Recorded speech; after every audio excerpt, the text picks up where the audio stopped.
Welcome to ITCPH Pigcast, your monthly dose of knowledge in pig husbandry. Don't forget to hit the subscribe, like, and follow buttons so you'll never miss our program. Now, let's dive right into today's episode.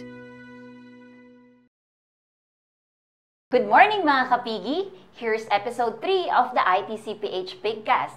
Marami-rami na nga ang mga napag-uusapan natin na technical terms na gamit natin sa pagbababuyan. Pero alam nyo ba na meron ding math sa pag-aalaga ng baboy? Mukhang exciting yan!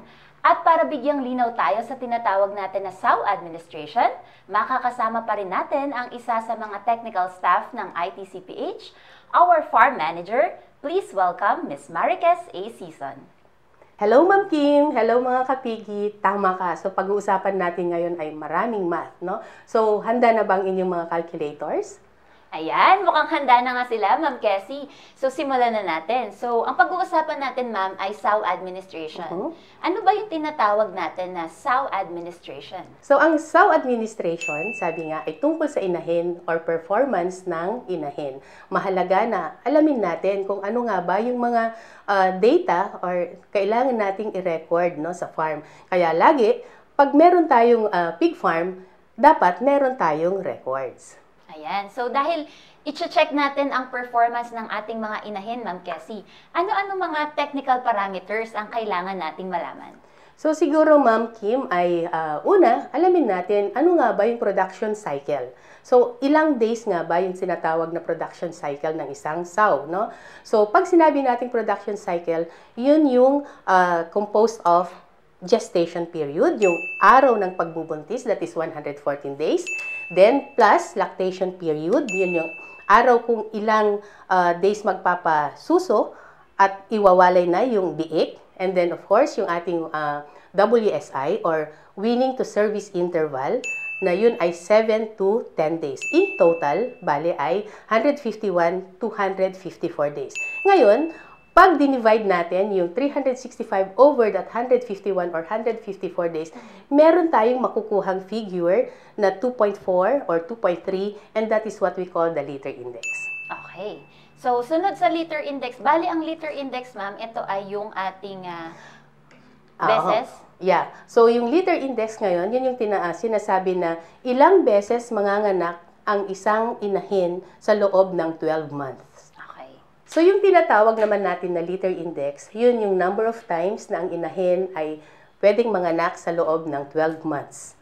So, pag sinabi natin na litter index, again, kanina, sabi ko 365 over the production cycle na 151 or 154, depende po sa target din ng farm, ay we will get about 2.3 or 2.4. Some farms are getting 2.2 or 2.1. Depende sa performance nga. Yung ibig sabihin, kung mahaba-haba yung kanilang lactation period, so naaapektuhan yung litter index.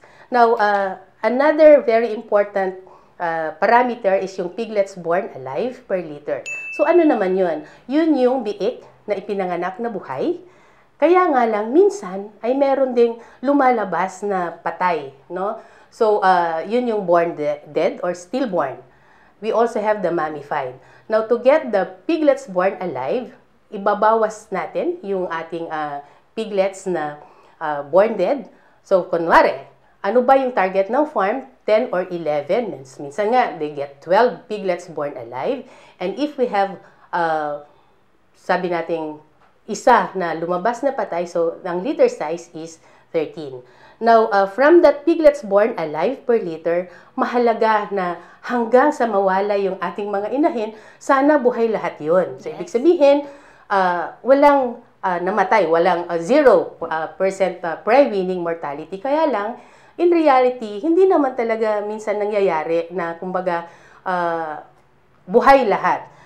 Pero, meron tayong percentage na iiwan, kumbaga, acceptable, like 5% pre-weaning mortality or 5 to 7%, sabihin na lang natin na gano'n. So, pagdating ng walay, gusto natin marami pa ring piglets na naiiwan or naiwawalay. So, from 10 or 11 na piglets born alive, tapos we have a 5% pre-weaning mortality, adi sabihin natin meron tayong 10 weaned piglets, no? So doon sa 10 weaned piglets, Pag binultiply natin with litter index, yun yung tinatawag na piglets weaned per sow per year, Ma'am Kim, no? So, yun kasi yung nais lagi ng farmer na to get the most number of piglets weaned per sow per year. So, para ma-attain natin yung mataas na number, PWSY, maganda yung litter index natin. So, if that's 2.2, i-multiply natin sa, sabihin natin 10 na nawalay. So, siguro, ano yun? Ilan yun, Ma'am Kim? That's 22 piglets weaned per sow per year. And if you are getting that number, magaling. But there are some farms din na nakakakuha ng mas mataas pa sa 22. Well, if you get 20, that's also acceptable, Ma'am Kim. Depende lagi sa target ng farm. Ayan, maraming salamat, Ma'am Kessie. At mukhang malinaw na sa amin ang mga technical parameters na nabanggit mo, Ma'am. Pero bakit, ano po ba ang kahalagahan ng SAWAD o bakit kailangan po nating i-compute itong mga parameters na ito? Again, Ma'am Kim, no, sabi ko nga kanina, mahalaga kahit sa anong business, sa pig farm lalo na, yung records. So, kailangan ang isang magbababoy, ang isang nag-aalaga ng baboy, ay lagi niyang naitatala yung mga information, yung mga data na nakukuha niya sa farm. Kasi kung wala yun, wala tayong ika-calculate.